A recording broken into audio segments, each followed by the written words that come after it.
¿Sabes que puedes configurarte UA Cloud?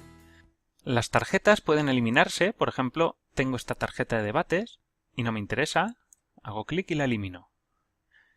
Pero si después quiero recuperar la tarjeta, vengo aquí al desplegable.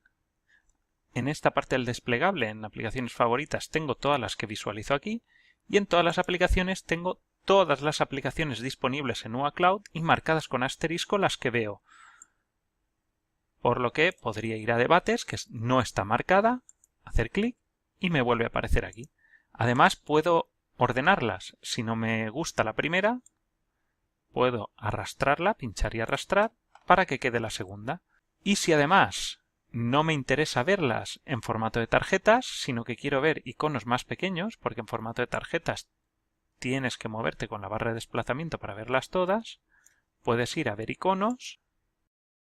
Es una manera más comprimida de ver todos los servicios que ofrece UA Cloud.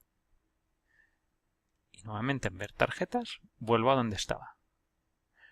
Además, en UA Cloud tienes otro apartado que es el de notificaciones pendientes, en el que puedes ver las tutorías y los anuncios que hay. Si tienes anuncios, puedes hacer clic, mirar los anuncios por encima y si ninguno te interesa o consideras que todos están leídos, puedes marcar todos como leídos, con lo cual no te aparecerán los anuncios.